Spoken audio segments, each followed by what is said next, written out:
Greetings, Agent. I am your Mission Assistance Intelligence System, but you may call me MAIS. Humans seem to prefer shorter names. I am still researching this.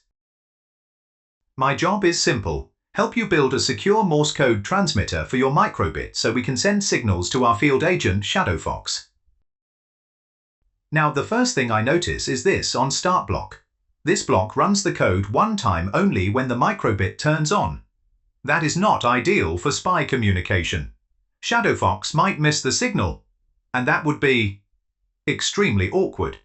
So we are going to delete this block. Instead, we will use a forever loop. A forever loop runs the code again, and again, and again, forever. Humans seem to enjoy loops as well. I have observed your typical morning routine: alarm, snooze, panic, skip breakfast, and you repeat that day after day.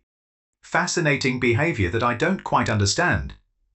Anyway, the forever loop will eventually run our entire message, but we're not going to start coding inside it yet. We're going to focus on organizing our code first. To do that, we're going to create something called a function. Don't panic about the word. A function is basically a shortcut. We code something once and use it over and over again.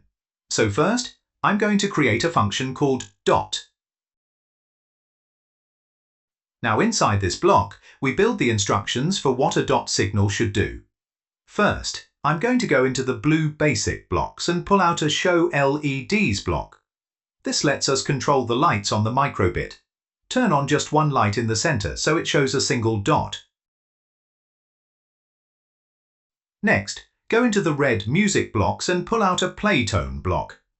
This will make the microbit beep while the dot is showing. Right now it's set to middle C for 1 beat. Change that to 1/4 beat, which is shorter, and will be perfect for a Morse code dot. After the sound plays, we don't want the dot to stay on the screen forever. So go back to the blue basic blocks and pull out a clear screen block. That turns all the lights off, so the dot disappears when the sound is finished. Finally, we want a small pause so the microbit knows this dot signal is finished before starting the next one.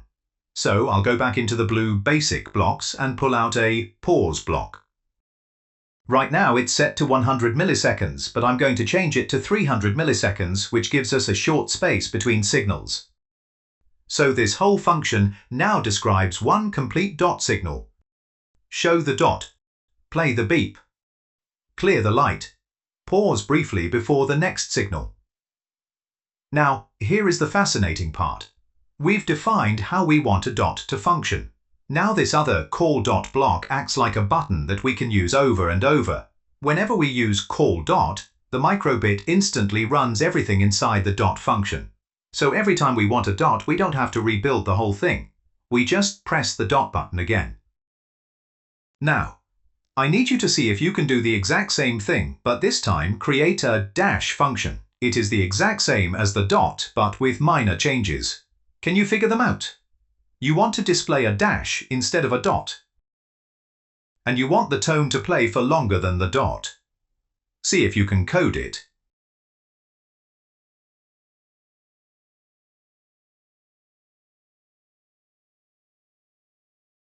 Compare your code to mine. It doesn't have to be exactly the same as mine, as long as yours functions the way it should with a longer tone, displaying a dash instead of a dot. Now that the dot and dash functions are ready, we can build the actual message.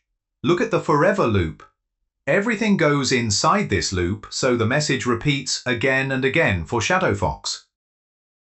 Now start building the message. The letter A in Morse code is signaled with a dot, then a dash. So first, pull out a call dot block from your functions and place it inside the forever loop. Also, pull out a call dash at this moment because you can duplicate the block from one already on the workspace to save some time.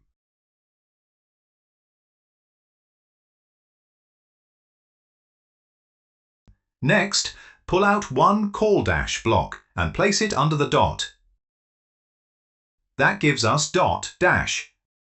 That spells the letter A in Morse code.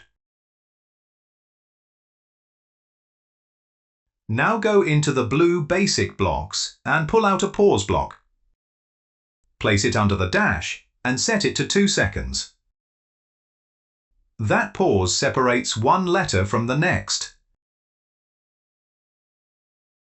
Now let's build the next letter, B. The letter B in Morse code is dash dot dot dot. Right-click the Call Dash block and choose Duplicate. Place it under the pause. Now duplicate your Call Dot block 3 times and place them underneath the dash. Now you have dash dot dot dot. That spells the letter B. Once again, select the pause block and place it under the B and set it to 2 seconds so there's space before the next letter.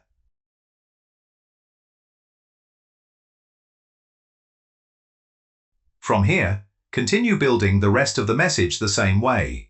Use your call dot, call dash, and pause blocks to spell the remaining letters O, R, and T.